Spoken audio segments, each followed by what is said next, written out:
I wanted to do a review on these water brushes, and I reached out to Trance and I'm like, I really want to do this, but I've never done watercolor before. So they sent me all of these supplies so I can try them out. So me and my buddy over here and my son, which I'm not going to display on there, are pulling out the, I only got one easel, but we're pulling out the canvases here and we're going to try these out. Are you pretty jazzed?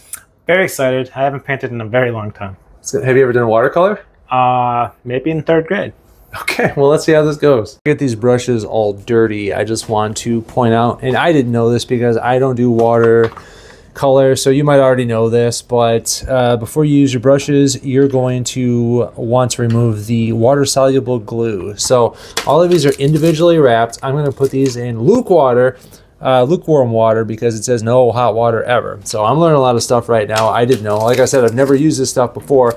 I'm going to be using these brushes while my boy and my buddy use these two. That way I can specifically give my opinions on these brushes specifically. But I'm going to go ahead and start soaking those. So I think these are good. And if you do watercolor and you see my work and you're just like, man, this guy is a fool, like, I'm sorry. But I used, I made sure these were soaked up and then took the, napkin and try to rub off all the glue. I think it's off. They're still a little stiff, but they're still pliable. I don't know. Maybe I need to let them soak a little bit more, but I'm going to go try them right now and see how they work for me. Shame on me if you're a watercolor person and I'm doing this all wrong. So what are you thinking about painting? I actually haven't come up with an idea yet, but I'm going to start off with the colors that I like. I'm going to go first based off the colors that I like, and then based off the colors I choose. That's when I'm going to decide to come up with something. I think I'm just going to do a simplistic scene. I'll try to do like a house or something on a green land with a sky. So I'm going to treat this like acrylic paint. I don't know if this is how you do it with watercolor because I've never really used watercolor, like I said a million times. But I'm going to start with my ground layer and my cloud layer first, and then I'll put the other things, and I'm hoping it'll stack up real good. This will be a little messy because we only have one little thing of palettes, but let's see how this thing goes. Okay, so I don't know. I think this is more like a desert or something. You know, when I'm applying this, it's the weirdest thing because it's like it spreads out. It's a watercolor, so it's like watery. I know, right? But I think I'm going to have to layer this a whole bunch. I hope stuff sits in front of this good because I'm going to try to do my detail in front of the brown, but let's find out. I'll do my sky first. So I made the sky a little bit darker on the top, and I've been wrapping it around like a good guy. Now I'll add some elements. I'm not sure if I want to do a house. My son keeps saying it looks like a desert. Maybe I'll add some fun stuff in there. I don't know. I'm just going to start with a smaller brush, and I do want to say, I don't know if I'm going to go super small yet, but so far I'm super impressed. You know, I was using, it's kind of wet right now, but I was using this one and I can get pretty decent control, you know, even between this line from the brown meeting the blue, that I found very easy to control, so it wasn't just slopping all over the place. So I'm very interested to see how some of these smaller brushes even work.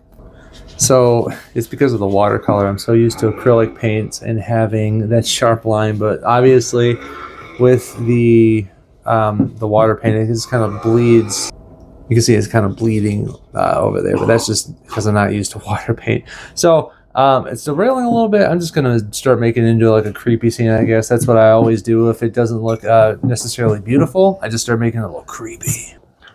Okay, so this is what I got. I don't know what this is. My wife said it looks like a prison house because that's like the back. And I don't know. Maybe I'll play off of that or maybe I'll make it go wackier, but progress check. That's going. This is looking like it's getting off the rails a little bit, but you know what? Here, I got an idea. So I'm going to end it here. I mean, it's just a little whimsical. I like just abstract art. I did a lot of funny stuff inside of the bathroom with acrylic, and I really enjoy the amount of control you have with this. It's a lot different from using acrylics, and I noticed that acrylic's a little bit more forgiving by trying to layer. I noticed that every single time when I try to put something new on it, it more or less blended in instead of letting me layer on. So I had to get used to that.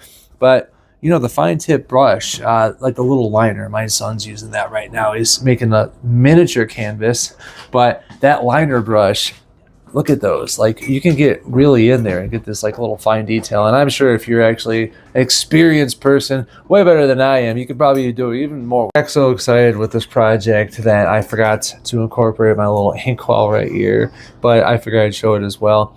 This is, so I was just using the color straight from this because there's plenty of variety. I wasn't getting too fancy with it, but I know it's important for some people to want to mix the colors and have a little thing. So let me put this down.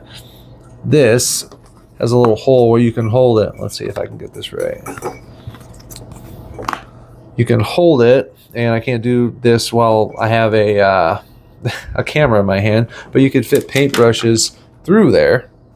But these little holes right here are so you could put the brushes through. Now I can't put a lot of these brushes because these are the thicker ones. So, but I figured I'd just show that because they sent this over. I know I didn't get too much use out of it though. So here's the final results. There's mine like I showed you. Here's my buddy's. He put his initials down, or his name in there. And my son was so excited that he painted this big one, and then his mama gave him this tiny little canvas afterwards right before bed. Well, how'd you enjoy using the brushes? All 10 of them I have not used, but the ones that I did use, they were really, really cool and have very good control and high quality. Way better than what I'm used to in grade school. So yeah, the ones that came in this one, those are kind of like the ones that you're used to using, right? Like these little ones. Yeah, those I noticed they have a lot more control, and they allow you to do a little bit more with them.